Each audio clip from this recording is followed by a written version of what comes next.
بسم الله الرحمن الرحيم الحمد لله رب العالمين والصلاة والسلام على رسوله خاتم النبيين وعلى آله الطيبين وأصحابه الطاهرين والمؤمنين والمسلمين كلهم أجمعين أما بعد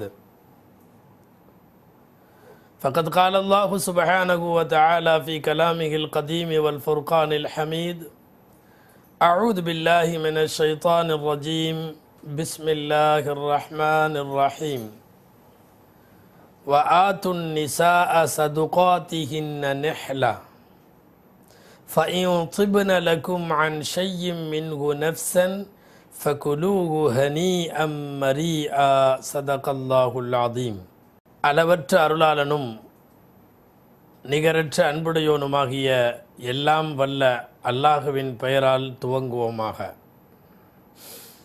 நபிகள் நாயகம் ஸல்லல்லாஹு அலைஹி வஸல்லம் அவர்கள் மீதும் அவர்களின் சத்திய வழியை பின்பற்றி வாழ்ந்த அனைவர் மீதும் அல்லாஹுவின் அன்பும் அருளும் என்றென்றும் நிறைவாக உண்டாவதாக. ஆமீன். குடும்ப உறவு சீர்பெற எனும் தலைப்பில் நேற்றைய தினம் எளிமை திருமணம் என்கிற தலைப்பில் எளிமையாக திருமணங்கள் நடத்துவது பற்றி அல்லாஹ் ரசூல் சொன்ன பல செய்திகளை நாம் பார்த்தோம். இன்றைக்கு அந்த திருமணத்தில் நடைபெறுகின்ற மிக முக்கியமாக திருமணத்தில் கடைபிடிக்க வேண்டிய மஹர் அளவுகள், இன்றைக்கு நாம் வைத்து கொண்டிருக்கக்கூடிய சீர் விவரங்கள், மிக அதிகமாக இந்த சமுதாயத்தை பிடித்திருக்கிற ஒரு பெரிய சமூக கேடு வரதட்சணை, இவைகளை குறித்தெல்லாம் நாம் யோசித்து பார்க்கிறோம். காரணம், பல குடும்ப உறவுகள் சீர் அழிந்து போனதன் பின்னணியில் இந்த வரதட்சணை போன்றவைகள் முக்கிய இடம் பெற்றிருப்பதால் குடும்ப உறவு சீர்பெறும் வரிசைகளில் நாம் இவைகளையும் குறிப்பிட்டு பேசியாக வேண்டும். திருக்குர்ஆன் மாப்பிள்ளை தரப்பில் இருந்து பெண்ணிற்கு மனக்கொடை என்கிற பெயரில் மகர் கொடுக்க சொல்லி வலியுறுத்துகிறது. வஆத்துன் நிஸாஅ ஸதுகாத்திஹின்ன நிஹ்லா, அந்த பெண்களுக்கு அவர்களுடைய மகரை அன்பளிப்பாக தந்து விடுங்கள். திரும்ப பெறுவது இல்லாமல் ஒரு பெண்ணை அனுபவிப்பதற்கு, அவளை மனைவியாக குடும்பத் தலைவியாக ஆக்கி கொள்ளுவதற்கு தட்சணையாய் மாப்பிள்ளையின் மீது விதிக்கப்பட்டிருக்கிற தொகையை மகர் என்று சொல்லுகிறோம். மகர் பழைய காலத்தை போல இப்போதெல்லாம் தவணை முறையில் தரப்படுவதில்லை, உடனடியாகவே கொடுத்து விடுகிறார்கள். அல்ஹம்துலில்லாஹ், இது ஒரு நல்ல மாற்றம். ஏனென்றால் சமீபத்திய ஒரு 10-20 வருடங்களுக்கு முன்னால் வரை கூட பெரும்பாலான தமிழகத்தினுடைய ஊர்களில் மகரை மாத்திரம் தவணை என்று போட்டு விடுவார்கள். அந்த தவணை பல நேரங்களில் இறப்பு வரை கொடுக்கப்படாமலே இருக்கிறது. மகர் தவணையாக அல்ல, உடனடியாக கொடுக்கப்பட வேண்டும், அதுதான் சிறந்தது. அப்படின்னா தவணை வச்சு கொடுக்கக்கூடாதா அப்படின்னா மார்க்கம் அனுமதிக்கிறது. 2 வகைகளிலும் கொடுக்கலாம். ஆனால் தவணை முறையை விட உடனடியாக கொடுக்கப்படுகிற மகர் தான் சிறந்தது. சொல்லப்போனால் மகர் தராதவரை என்னை நீ தொட வேண்டாம் என்று தடுப்பதற்குள்ள உரிமையை மனைவி பெற்றிருக்கிறாள். ஃபுகஹாக்கள் இது குறித்த சட்ட நூல்களில் மனைவிக்கான இந்த உரிமையை தெளிவாக எழுதியிருக்கிறார்கள். இன்றைக்கும் கூட நாட்டில் பல ஊரில்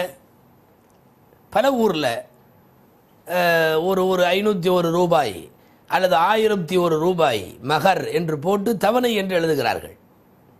எவ்வளோ கேவலமான விஷயம் தெரியுமா? எல்லாமே ரொக்கம். மண்டபத்துக்கு தவணை சொன்னால் தவணை கிடைக்காது, தரமாட்டான். போட்டிருக்கிற செருப்பு கூட ரொக்கம், ட்ரெஸ்ஸு ரொக்கம், மாலை ரொக்கம், சாப்பாடு ரொக்கம், எல்லாம் ரொக்கம். இந்த மகர் என்பது அல்லாஹ்வுக்காக தர்றது, அதனால் அதை மாத்திரம் தவறு என்று எழுதுகிறார்கள்.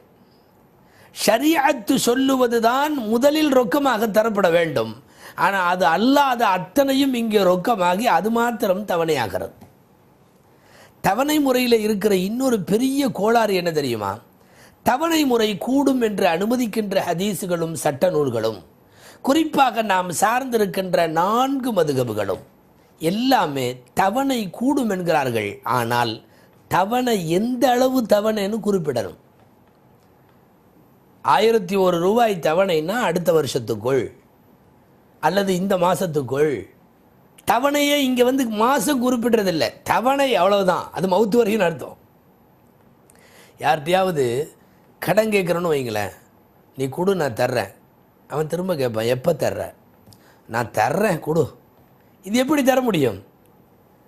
தவணைனா நாள் குறிப்பிட்டு, மாதம் குறிப்பிட்டு, வருஷம் குறிப்பிட்டு, ஒரு 5 வருஷத்துக்குள்ளேயாவது தர்றேன்னு சொன்னால் தானே அது அர்த்தமாகும்.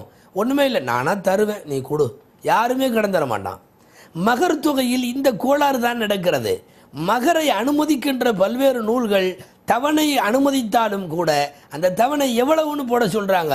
ஆனால் நம்முடைய நிகா புத்தகங்களில் எங்கேயுமே அப்படி தவணை இதுன்னு குறிப்பிடப்பட்ட மாதிரி இல்லை. அது மட்டுமல்ல, இதுக்கு முன்னாடி நடந்திருக்கிறதெல்லாம் என்னென்னா, மவுத்து வரை அவர் கொடுக்க மாட்டார், வஃபாத்து வரையிலேயும் அந்த மகரை கொடுக்கவே மாட்டார், கொடுக்காமலேயே போய் கொண்டிருக்கும்.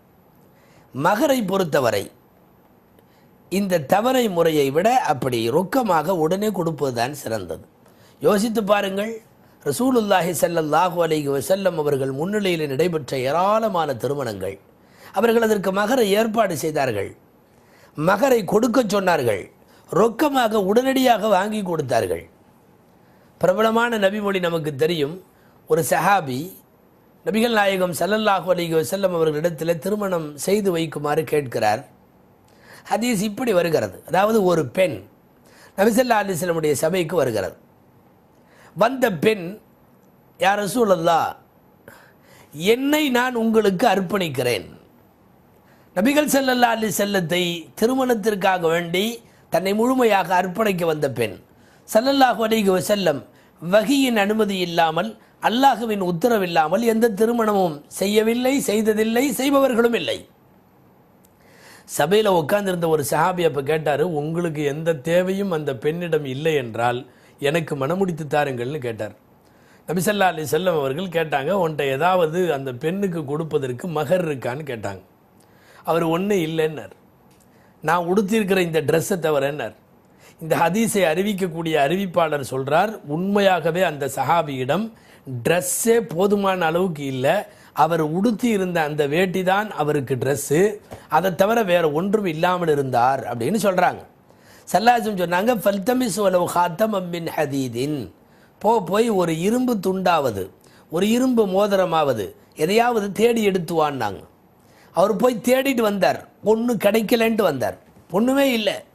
ஒரு இரும்பு தண்ட அளவுக்கு கூட தனக்கென்று எதுவும் சொந்தமாக வைத்து கொள்ளாத அந்த சஹாபி கடைசியிலே ரசூலுல்லாஹி ஸல்லல்லாஹு அலைஹி வஸல்லம் அவர்கள், உனக்கு தெரிந்த சில திருக்குர்ஆனுடைய அத்தியாயங்களை இந்த பெண்ணுக்கு ஓதி கொடுப்பதை நான் உனக்கு மகராக வைத்து திருமணம் செய்து தருகிறேன் என்று சொல்லி ரசூலுல்லாஹி ஸல்லல்லாஹு அலைஹி வஸல்லம் அவர்கள் அந்த பெண்ணுக்கு திருமணம் செய்து கொடுக்கிறார்கள். இது சஹீஹான எல்லா நூல்களிலும் இந்த ஹதீஸ் இருக்கிறது. இப்படி ரசூலுக்கு முன்னாலே நடைபெற்ற திருமணங்களிலெல்லாம் ரொக்க மகருக்கான முக்கியத்துவத்தை விளக்கியிருக்கிறார்கள்.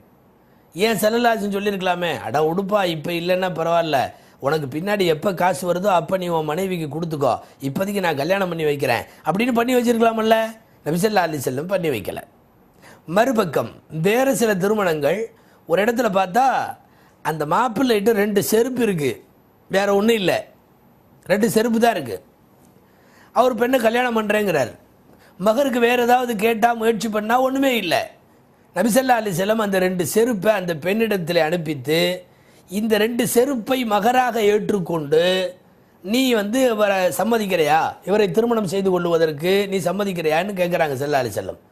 அரதீதி பினஅலைய பிஹாதைனி நஅலைன், இந்த 2 செருப்புக்களை நீ பொருந்தி கொள்ளுகிறாயாம்மா அப்படின்னு கேட்குறாங்க. அந்த பெண் சரி என்று சொன்னதற்கு பின்னால் நபி ஸல்லல்லாஹு அலைஹி வஸல்லம் திருமணம் முடித்து வைக்கிறார்கள். ஏன் ரசூலுல்லாஹ் சொல்லியிருக்கலாமே, அட இப்போ மகர் இல்லைன்னா விட்டுரு அப்புறம் கொடு, இல்லை, எப்படியாவது போராடி உடனடி மகர் கொடுப்பது தான் சிறப்பு என்பதை விளக்கி. இங்கெல்லாம் இன்னொரு விஷயமும் தெரியணும், மகர் எவ்வளவு முக்கியத்துவம்னு தெரியுது, அது உடனடியாக கொடுக்க வேண்டியதன் முக்கியத்துவமும் தெரியுது. ஹைர், இனி மகர் தொகையில் இருந்து இன்னொரு கோணம் இங்கே பார்க்கப்பட வேண்டும். என்னன்னா, சமீப காலங்களில் மகர் ரொம்ப கூட்டப்படுகிறது, அதுவும் தவறு. ஒரு காலத்தில் கொடுத்த மாதிரி 101, 501, 1001 அதுவும் தப்பு. அதுக்காக வேண்டி இன்னைக்கு போல் 15 லட்சம் 25 லட்சம் மகர் தொகை, 1 கோடி மகர் தொகை இப்படியெல்லாம் வைக்கிறாங்களான்னு கேட்குறீங்க. வைக்கிறாங்க, இன்றைக்கு நடக்கிறது நாடு முழுக்க. இது மகர் கூட்டப்படக்கூடாது. அல் கலாஉ ஃபில் மகர், மார்க்க அறிஞர்கள் கண்டித்து எழுதக்கூடிய பல்வேறு விஷயங்களில் வரம்பு மீறிய மகரும் கண்டனத்திற்குரியது. காலப்போக்கில் குமரிகள் போல குமரர்கள் தேங்கி போவார்கள். மகர் கொடுக்கறத, ரொம்ப அதிகமாக மகர் கொடுக்கறத, இந்த விஷயத்தை சந்தைப்படுத்தக்கூடாது. ஹஜ்ரத் உமர் ரலியல்லாஹு அன்ஹு கடுமையாக கண்டித்திருக்கிறார்கள் இந்த விஷயத்தை. ஆளுக்காளு காசு இருக்குன்னு சொல்லி மாப்பிள்ளைக்கு நிறைய கொண்டு போய் மகரை கொடுத்து இது அப்படியே ஒரு பிரபலமாக ஆகி மகர் என்றாலே இவ்வளவுதான் தர வேண்டும் என்கிற அளவுக்கு ஒரு மோசமான சூழ்நிலை போய்விடக்கூடாது என்பதற்காகத்தான் மகர் தொகையை ரொம்ப அதிகமாக போவதற்கு அனுமதிக்கலை.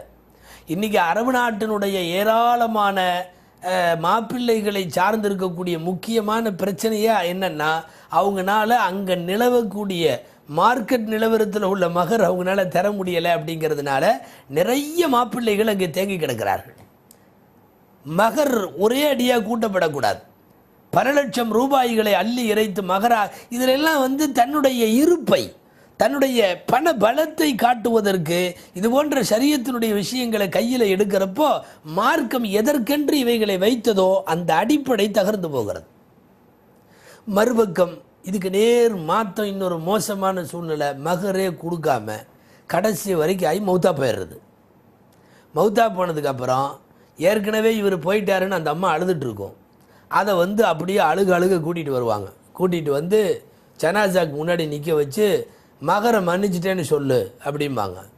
இங்கே ஆளே போயாச்சு, இங்கே மகர் என்னத்தை போட்டு மன்னிக்கிறது?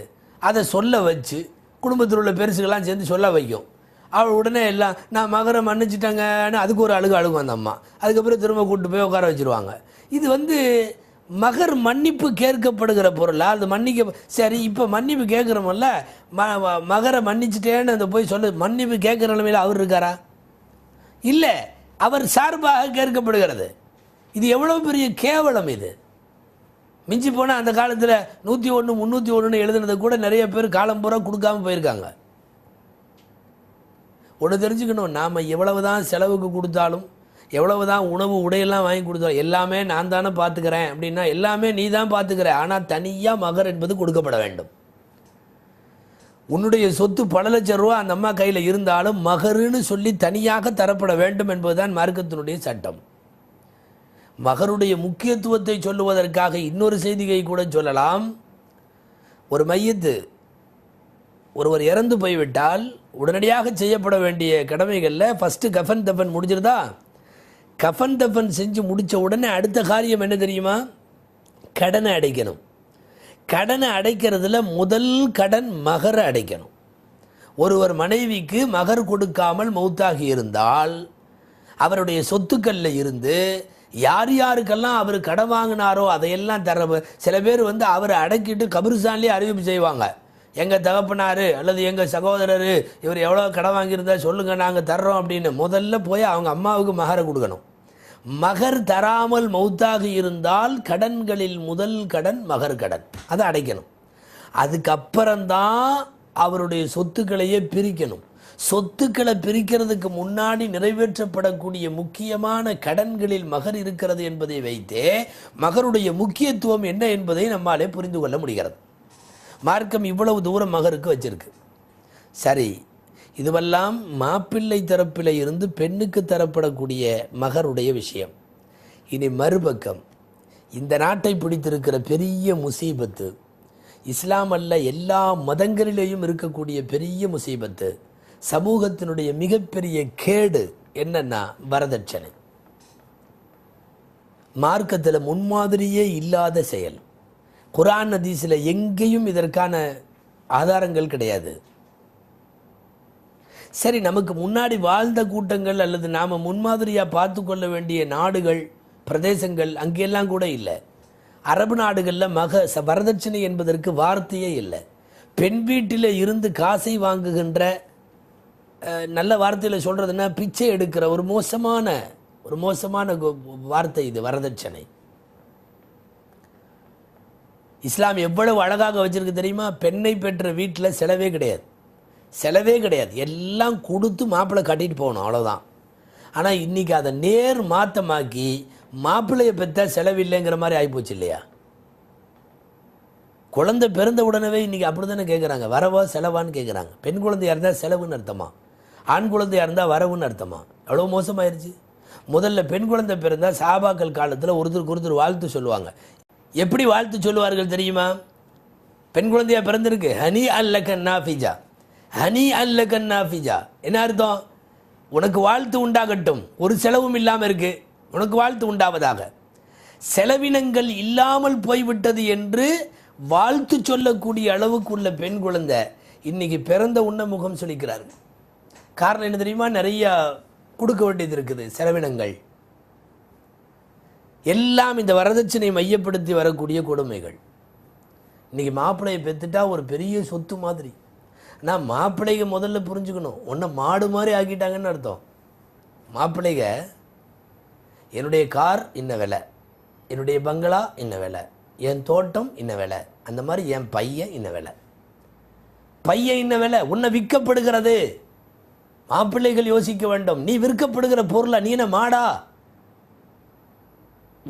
உன்னை உனது படிப்பை, உனது வேலையை, உன்னுடைய வெளிநாட்டு பயணத்தை, உன்னுடைய பேலன்ஸுகளை இதையெல்லாம் சொல்லி என் பையன்கிட்ட இவ்வளவு இருக்கிறதுனால, அவன் இங்கே இருக்கிறதுனால அல்லது இவ்வளவு படிச்சிருக்கிறதுனால, இந்த இடத்துல இருக்கிறதுனால அவனுக்கு இவ்வளவு விலை என்றால் நீ ஒரு ப்ராப்பர்ட்டி, நீ ஒரு சொத்து, நீ விற்கப்படுகிறாய் என்று பொருள். அரபு நாட்டுக்கும் நம்ம நாட்டுக்கும் அதான் நிறைய வித்தியாசம். என்னென்னா அங்கே பூரா மாப்பிள்ளை கரையேறது இல்லை, காரணம் மகர் விலை அதிகம். இங்கே பூரா பொண்ணு கரையேறது இல்லை, காரணம் என்ன? இங்கே வரதட்சணை. வரதட்சணைன்னு ஒன்று அரபு நாட்டில் இல்லை. சொன்னால் சிரிப்பாக சிரிக்கிறாங்க அங்கே உள்ளவங்க. பொண்ணு வீட்டிலேருந்து காசு தருவாங்களா? அப்படி இருந்தால் எங்கள் நாட்டில் எல்லா பையனும் கல்யாணம் ஆயிருமே. இங்கே அப்படி நடந்தது ஒரு காலத்தில். சில சமயங்களில் பெண்களுக்கு சொத்து கிடையாது. சொத்து கிடையாதுங்கிறதுனால என்ன பண்ணாங்கன்னா, சொத்து எல்லாமே பசங்களுக்கு தான், இந்த பிள்ளைக்கு ஒரு சொத்தும் கிடையாதுன்னு சொல்லி கல்யாணமாக போகிற நேரத்தில் நகையெல்லாம் போட்டு இப்படியெல்லாம் அனுப்பிச்சி விட்டாங்க. அது வந்து வரதட்சணைன்ற பேரில் கொடுத்தாங்க. இது இந்த மார்க்கம் சொத்து இருக்கிறது. இப்போ நம்முடைய பெண்ணை பொறுத்தவரை தாயிட்ட இருந்து சொத்து, தந்தையிட்ட இருந்து சொத்து, கணவன்கிட்ட இருந்து சொத்து, சகோதரர்கள்ட்ட இருந்து சொத்து, எல்லாத்திட்ட இருந்து சொத்து வரும். பின் எந்த அடிப்படையில் இவள் வரதட்சணை இவளிடமிருந்து வாங்கப்படுகிறது? மாப்பிள்ளைகள் யோசிக்க வேண்டும். முதல்ல இல்வாழ்க்கையை தொடங்குறப்பவே ஷரியத்துக்கு மாற்றமான ஒரு செயலோடு தான் தொடங்குவோம் என்று சொன்னால் அந்த திருமணம் நல்ல திருமணமாக அமையுமா? அந்த குடும்ப வாழ்க்கையை எல்லாம் நன்றாக வைப்பானா? திருமணத்துக்கு முன்னாடி இருந்து வரதட்சணை ஆரம்பித்து கல்யாண நேரத்தில் மட்டும் வரதட்சணை இல்லை, அதுக்கப்புறம் தனியாக வீடு போகிறப்ப வரதட்சணை, கூட்டாக இருக்கிறப்ப வரதட்சணை, குழந்தை பெறுறப்ப வரதட்சணை, எவ்வளோ இந்த பட்டியல் அப்படியே நீளும். எத்தனை பேர் சொல்ல முடியும் தெரியுமா? நம்மளுக்கு இடையில டெலிவரிக்கு மாமியாட்ட பணம் வாங்கினவங்க. உண்மைதானே? குழந்தை ஓன் குழந்தை, பிறக்கிற குழந்தைக்கு இன்சியலு ஓன் இன்சியலு, நீ புருஷன், மனைவிக்கு மக்களுக்கு செலவினங்கள் தர வேண்டிய பொறுப்பு உனக்கு இருந்தால் தான் நீ திருமணத்துக்கு தகுதியே ஆகிற. ஆனால் உன்னுடைய குழந்தையை பெற்றெடுப்பதற்கு மாமியா வீட்டிலேருந்து டெலிவரி ஃபீஸ் ஏன் கட்டணும்? இல்லை எந்த அடிப்படையில் கட்டணும்? அதெல்லாம் சரிதான். இப்போ தாய் வீட்டுக்கு முதல் பிரசவத்துக்கு அனுப்பணும், அது அங்கே போய் இருக்கணும், தாயுடைய அருகாமை, அந்த வீட்டில் இருந்து பிரசவமாகணும், அதெல்லாம் சரிதான். பணம் நீ தானே கட்டணும். சில பேர் இதை முடிவோடு வச்சுருக்காங்க. என்னென்னா வருஷம் புள்ள பெற்றாலும் சரி எல்லாமே அவங்க வீட்டிலேருந்து பணம் கட்டணும், டெலிவரியுடைய பணம். ஆனால் நாளைக்கு அந்த பசங்களை பிள்ளைகளே கூட தகப்பனார்கிட்ட நாங்கள் பிறந்தப்போலாம் நீ ஒன்றும் பணம் கட்டல இல்லைன்னு கேட்டால் கூட அது எவ்வளோ பெரிய மானக்கேடுன்னு தெரியலை. இது ஒரு விதமான பிச்சை. ஏன் இன்னும் நவீன காலத்தினுடைய நிறைய சீர்திருத்தம் இன்றைக்கி உள்ள யங்ஸ்டர்ஸ்கிட்ட வந்திருக்குது, இளைஞர்கள்ட்ட. ஆனால் இந்த விஷயத்தில் மட்டும் எல்லாம் ஒரே மாதிரி தான் இருக்கான். நிறைய படிக்கிறார்கள், நிறைய தெரிந்திருக்கிறார்கள், அறிவு தாகம் நிறைய இருக்கிறது, நிறைய விஷயத்தில் லைஃப்பில் முன்னேறணும்னு நினைக்கிறாங்க, எல்லாம் சரி. ஆனால் ஏன் அல்லாஹ் ரசூலுக்கு புறம்பான ஒரு விஷயத்திலிருந்து குடும்ப வாழ்க்கையை ஆரம்பிக்கணும்? இதை மாத்திரம் மாப்பிள்ளை ஏன் இன்னும் புரிஞ்சுக்கிறது இல்லை? டெலிவரிக்கு கூட மாமியா வீடுகளில் பணம் கேட்பவர்கள் யோசிக்கணும். இந்த வரதட்சணைக்கு எத்தனை மூஞ்சி தெரியுமா? அல்லாஹ் அக்பர். பொண்ணு பேசி முடித்தாங்கல்ல, அப்போ இருந்தே வரதட்சணை ஸ்டார்ட் ஆயிரும். அப்போ இருந்தே உதாரணமாக ரம்ஜானுக்கு முன்னாடி பேசி முடிச்சிட்டாங்க, ரம்ஜானுக்கு பிறகு கல்யாணம், குறுக்க ரம்ஜான் வந்துருச்சுன்னு வைங்களேன், இந்த கஞ்சி வடையெல்லாம் கொடுத்து அனுப்பணும். யாருக்கு? மாப்பிள்ளை வீட்டுக்கு. என்ன அவங்க ஊரில் கஞ்சி வடை கிடைக்காதான்னு நீ கேட்க வேணாம். பொண்ணு பேசினா பொண்ணு வீட்டில் இருந்து கஞ்சி போகணும், வடை போகணும், பெருநாளைக்கு சோறு போகணும், எல்லாம் வரிசையாக போகணும். என்னென்ன நீ பொண்ணை பெற்றிருக்கல, அத்தனையும் அனுபவி, எல்லாம் போய்கிட்டே இருக்கணும் அவங்க வீட்டுக்கு சீரு. அப்புறம் கல்யாணம் நடக்கும், அது நடக்கும், இது நடக்கும், புள்ள பிறந்து அதுக்கு தொட்டி கட்டி அதுக்கு இது கட்டி மாமா சீரு மச்சான் சீரு என்னென்னமோ நடக்கும். இப்போல்லாம் வந்து எந்த அளவுக்குன்னா டெலிவரிக்கு போகும்போது ஆஸ்பத்திரி கூட சொல்லி அனுப்பிச்சிட்றாங்க. அதே எங்கள் குடும்பத்தோட வாரிசு வயதில் வரப்போகுது, நீங்கள் போய் கண்டபடி கவர்மெண்ட் ஆஸ்பத்திரியிலாம் பெற்றுக்காதீங்க, ஊரில் ஏதாவது ஒரு பெரிய ஆஸ்பத்திரி பேரை சொல்லி அங்கே குழந்தை பிறக்கிறதுக்கு ஏற்பாடு பண்ணுங்கள். இது ஆஸ்பத்திரிகள் எல்லாம் கூட கௌரவம் வந்துருச்சு. உண்மையாகவே ஒவ்வொரு விஷயத்திலேயும் வரதட்சணைக்கான கோரமான முகம், நிறைய முகம் எட்டி பார்க்கறது. இதில் ரொம்ப வெக்கக்கேடான ஒரு விஷயம் என்ன தெரியுமா? இந்த வாங்குகிற வரதட்சணையே இவ்வளோ மோசமானது. இந்த வரதட்சணையில் சில ஜமாத்துகள் வேறு பர்சன்டேஜ் போட்டு வாங்கிக்கிறாங்க. நீங்கள் எத்தனை பவுன் வாங்குறீங்களோ, எவ்வளோ ரொக்கம் வாங்குறீங்களோ, அதில் இருந்து பள்ளிவாசலுக்கு நீங்கள் இத்தனை பர்சன்டேஜ் கொடுத்துடணும். இவர்களெல்லாம் முத்தவழிகளாக இருக்கிறப்ப செத்து போயிடலாம் பேசாமல். இல்லை இப்படி ஒரு போஸ்ட்டில் அவங்க எதுக்கு இருக்கணும்? வரதட்சணையில் இருந்து பள்ளிவாசலுக்கு பர்சன்டேஜ் வாங்கித்தான் நீ பள்ளியை நடத்தணும்னா பேசாமல் நீ போயிடலாமே. அதுக்கு நீ எதுக்கு அந்த போஸ்ட்டில் இருக்கணும்? எவ்வளவு மானக்கேடான செய்தி தெரியுமா? தமிழகத்தினுடைய சில ஊர்களில் இன்றைக்கு வரையும் இது நீடித்திருக்கிறது. வரதட்சணை எவ்வளவோ அவ்வளோ பள்ளிவாசலுக்கு கட்டணும்னு. அந்த ஊர்களில் கேட்டால் ஏங்க இப்படி பண்ணுறீங்க, வரதட்சணை வாங்குறாங்க, அதுலேருந்து ஒரு பர்சன்ட் இல்லை, நாம் பள்ளிவாசலுக்கு வாங்கினாவது அவங்க கொஞ்சம் குறைப்பாங்களான்னு பார்த்தா ஆகுது, அது இல்லாமல் போகுதான்னு பார்ப்போம். அது எப்படி இல்லாமல் போகும்? உனக்கும் சேர்த்து அங்கே வாங்கிடுறானுவோ. பள்ளிவாசலுக்கு கொடுக்க வேண்டியதையும் சேர்த்து பெண் வீட்டில் வாங்குகின்ற அவலத்திற்கெல்லவா கொண்டு வந்து விடுகிறார்கள். இது எவ்வளோ பெரிய மோசமான செய்தி தெரியுமா? எனவே வரதட்சணை இன்னமும் இது நிறைய கோணங்கள், இது எப்படியெல்லாம் இருக்குதுன்னு பார்த்தோம்னா ரொம்ப மோசமாக இருக்கும். அடுத்து இந்த நாட்டில் பிச்சை எடுக்கிறதுங்கிறது முடியாதவங்க எடுக்கிறாங்க. ஒருவேளை பிச்சை எடுக்கிறது வந்து அரசாங்கத்தில் குற்றம்னு அறிவிச்சா பிச்சை எடுக்கிறவங்கள ஜெயிலில் போடுவோன்னு கவர்மெண்ட்டுடைய சட்டம் அறிவிக்குதுன்னு வைங்க. இதில் முதல் குற்றவாளிகள் மாப்பிள்ளமாருக்கு தான். ஏன்னா பூரா பிச்சை அவன் தான் வாங்கியிருக்கான். ரொம்ப தரம் தாழ்த்தி பேசுவதாக நினைக்க வேண்டாம். ஏழை குமர்கள் 30 வயதை தாண்டியும் கூட பல குடும்பங்களிலே தேங்கி கிடப்பதற்கு இந்த வரதட்சணை வாங்குகிற மூதேவிகள் தான் காரணமாக இருக்கிறார்கள் என்பதால் அவர்கள் மீது நாம் அதிகமாக ஆதங்கப்பட வேண்டியது இருக்கிறது.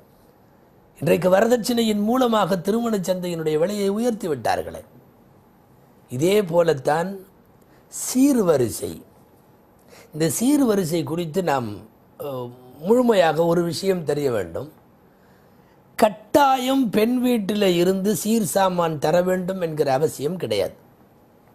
மாப்பிள்ளை வீட்டிலேருந்து லிஸ்ட்டு கொடுத்துட்றாங்க. கரண்டியிலேருந்து ஸ்பூனில் இருந்து அகப்பையில் இருந்து அத்தனையும் லிஸ்ட்டு போயிடுது. ஃப்ரிட்ஜு, வாஷிங் மிஷினு, கட்டில் இதனுடைய டைப்பு கம்பெனியெல்லாம் சொல்லிடுறாங்க. இப்போல்லாம் அந்த டிவி கொடுங்கன்னு சொல்லிட்டு டிவியுடைய இன்ச்செல்லாம் சொல்லிடுறாங்க. இவ்வளோ பெரிய இதில் டிவி இருக்கணும். இதெல்லாம் லிஸ்ட்டு கொடுத்து இதுக்கு பேர் சீரெல்லாம் வாங்கிக்கலாம். அதெல்லாம் வந்து பெண்ணை பெற்றவங்க சீரு கொடுப்பாங்க. ரசூலுல்லாஹ் ஸல்லல்லாஹு அலைஹி வஸல்லம் பாத்திமாவுக்கு சீரு கொடுத்தாங்கன்னு பாத்திமாவுக்கு கொடுத்தது ரசூலுல்லாஹ் பாக்கெட்டில் இருந்து கொடுக்கல. ஒரு தெரிஞ்சுக்கணும், பாத்திமா ரலியல்லாஹு அன்ஹாவுடைய திருமணம் சம்பந்தமாக எழுதக்கூடிய நூல்கள், எக்கச்சக்கமான நூல்களில் இந்த செய்தி இருக்குது. அலி ரலியல்லாஹு அன்ஹுடைய உருக்கு சட்டையை விற்று அதிலே வந்த பணத்தில் ஃபாத்திமா ரலியல்லாஹு அன்ஹாவுடைய இல்வாழ்க்கைக்கு தேவையான சில சாமான்களை வாங்கி கொடுத்தார்கள். ஸல்லல்லாஹு அலைஹி வஸல்லம் பாக்கெட்டில் இருந்து சீர் கொடுக்கல. சீர் வாங்கி கொள்ளுவது சட்டப்பூர்வமானது அப்படிங்கிற மாதிரி இன்றைக்கு நினைத்து கொண்டு அதில் டிமாண்ட் பண்ணி வாங்குறாங்க. சீர் கேட்டு வாங்கிறதுங்கிறது மார்க்கத்தில் ஃபுகஹாக்களுடைய பார்வையில் இது லஞ்சம் மாதிரி. லஞ்சம் ஹராமான தொகை. லஞ்சம் ஒருவன் வாங்கினாலும் அது திரும்ப தரப்பட வேண்டியதே தவிர அது இவனுக்கு சொந்தமாக ஆகாது. யாராவது லஞ்சம் வாங்கிட்டாங்க, அந்த தொகை என்னென்னா யார்கிட்ட வாங்கினாங்களோ அவங்கள்ட்ட திரும்ப கொடுக்கணும். சரி, வாங்கியவனுக்கு அந்த தொகை சொந்தமாகுமோ? ஆகவே ஆகாது. இன்றைக்கு சீர் என்ற பெயரில் மாப்பிள்ளை வீட்டுக்காரங்க வண்டி ஒரு கரண்டி கம்மியாச்சுன்னா எடுக்க மாட்டேங்கிறாங்க. எவ்வளவு மோசமானது. எனவே சீர் விஷயம் வரதட்சணை விஷயம், இது போன்ற சமூகத்தினுடைய தீமைகள் களையப்பட வேண்டும். மகருக்கு மாத்திரம் முக்கியத்துவம் தரப்பட வேண்டும். எல்லாம் வல்ல அல்லாஹு ஜல்ல ஷானுஹு தஆலா குடும்பங்கள் துவங்குகிற போதே எல்லாம் வல்ல இறைவன் மார்க்கத்திற்கு மாற்றமில்லாத முறையில் இல்வாழ்க்கையை தொடங்கக்கூடிய மணமக்களை அல்லாஹ் நம்முடைய எல்லா வீடுகளிலே இருந்தும் அப்படிப்பட்டவர்களை உருவாக்கி தருவானாக. ஆமீன். வாஹிர் தஅவானா அல்ஹம்துலில்லாஹி ரப்பில் ஆலமீன். அஸ்ஸலாமு அலைக்கும் வரஹ்மத்துல்லாஹி வபரகாத்துஹு.